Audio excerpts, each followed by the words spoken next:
قدر نفرت کرتا ہے کہ ٹی وی پر اس کی شکل نہیں دیکھنا چاہتے، ٹی وی پر جیسے ہی آتا ہے وہ ٹی وی کا چینل تبدیل کر دیتے ہیں، اور جب ہر چینل پہ اس کی تصویر دیکھتے ہیں تو ٹی وی ہی بند کر دیتے ہیں، کیونکہ وہ سمجھتے ہیں کہ یہ جو بول رہا ہے وہ جھوٹ بول رہا ہے۔ اسی طرح خواتین و حضرات، آپ دیکھتے ہیں کہ ہندوستان میں، دنیا کے ہر جگہ پر جہاں بھی ہندو ہیں وہ بتوں کی پرستش کرتے ہیں۔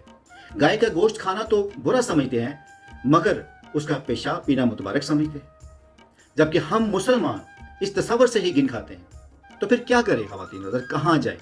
کیا ہم قانون فطرت بدل سکتے ہیں؟ کیا اپنے سے مختلف نظریات اور عقائد رکھنے والے لوگوں کا وجود ختم کرنے کے لیے قتل و غارت کا سلسلہ شروع کر دیں، یا پھر اختلاف رائے کے ساتھ جینا سیکھ لیں؟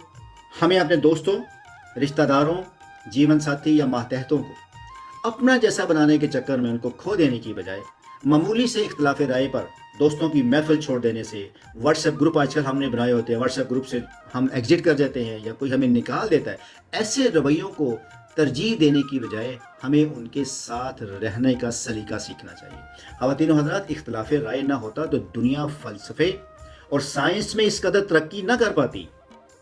سائنس اور ٹیکنالوجی میں آج ہم جہاں کھڑے ہیں وہ سائنسدانوں کے درمیان اختلاف رائے ہی کی مرہون منت ہے، وگرنہ آج بھی اگر ہم زمین کو چپٹا ہی سمجھتے رہتے تو ہم چاند تاروں کو مسخر نہ کر رہے ہوتے۔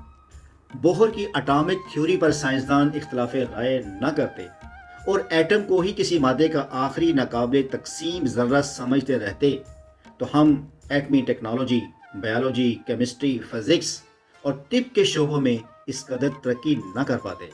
آئنسٹائن کی شرح آفاق ایکویشن سامنے نہ آتی، نیوٹن کشش ثقل دریافت نہ کر پڑتا، انسان چاند پر نہ جا سکتا، وغیرہ وغیرہ۔ یہ سب کے سب سائنسدانوں کے درمیان اختلاف رائے کی وجہ سے ممکن ہوا۔ گفتگو کا نقطہ یہ ہے خواتین و حضرات کہ ہم اختلاف رائے سے اتفاق رائے کیوں نہیں کر پاتے؟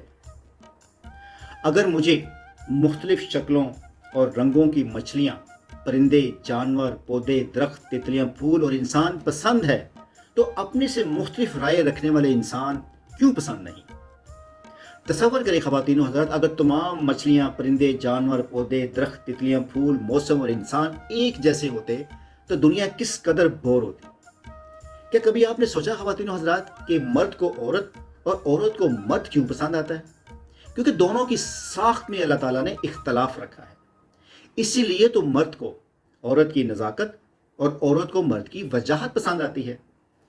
اگر آپ مرد ہیں تو کیا آپ کسی ایسی عورت کو پسند کرتے جس کی آپ کی طرح داڑھی اور مونچھ ہوتی، جس کے جسم پر بال ہوتے، جس کی آواز آپ ہی کی طرح بھاری ہوتی، جس کا جسم نرم ہونے کی بجائے آپ ہی کی طرح مضبوط ہوتا؟ نہیں، ہرگز نہیں۔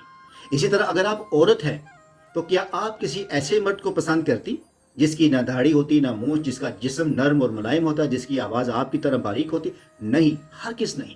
مرد کو عورت میں اور عورت کو مرد میں جسمانی اختلاف قبول ہے، مگر ستم ظریفی دیکھیے، ذہنی اختلاف ہمیں قابل قبول نہیں ہوتا۔ آخر کیوں؟ خواتین و حضرات، اگر آپ میں سے کوئی شخص ایسی روش میں مبتلا ہے تو ان سے درخواست ہے کہ آپ اپنے رویوں پر نظر ثانی کریں، اختلاف میں جینا سیکھیں۔ اختلاف رائے میں مرنے یا مارنے کا اتنا ہی شوق ہے تو پھر حق و باطل کے اختلاف کو ختم کرنے کے لیے بھرپور تیاری رکھیں، کیونکہ دنیا میں اختلاف ایک ہی ہے اور وہ ہے توحید اور شرک کے درمیان اختلاف، جس کو نہ صرف سمجھنا ہمارا فرض ہے بلکہ اس کو ختم کرنے کے لیے وقت اور بساط کے مطابق تیاری رکھنا اور کسی عملی جدوجہد کا حصہ بننا ہمارا فرض عین ہے۔ کیا معلوم کہ ہمیں یا ہماری آنے والی نسلوں میں سے کس کو امام مہدی یا حضرت عیسیٰ کی فوجوں کا حصہ بن کر اس مقدس اختلاف کو جڑ سے اکھاڑنے کا موقع نصیب ہو جائے، وگرنہ اخلاقی، قانونی، سیاسی، مسلکی یا انتظامی امور کی نااہلی میں ملوث، بد کردار، کرپٹ، جھوٹے اور ہوس اقتدار کے پجاری جرنیلوں، ججوں، سیاستدانوں، علماء اور حکمرانوں کی اندھی محبت میں ملوث ہو کر ان کی وکالت کرتے ہوئے اگر آپ کسی سے اختلاف رائے کی وجہ سے دوستی یا رشتہ ختم کر دیتے ہیں تو یقین کریں آپ کا یہ عمل انہی سیاستدانوں کی طرح گندا ہے جن کو ہم سارا دن ٹیلی ویژن پر سنتے ہیں اور اخبارات میں ان کے بیانات پڑھتے ہیں۔ یاد رکھیے خواتین و حضرات، اگر آپ کی دلیل سے اختلاف رائے ختم نہیں ہوتا تو تعلق توڑنا ایک ذلیل حرکت ہے۔ بدقسمتی سے دیکھا یہی گیا ہے کہ ہم معاشرتی، مسلکی یا مذہبی اختلاف تو برداشت کر لیتے ہیں، مگر سیاسی اختلاف پر ہم بے جا طور پر حساس ہو جاتے ہیں۔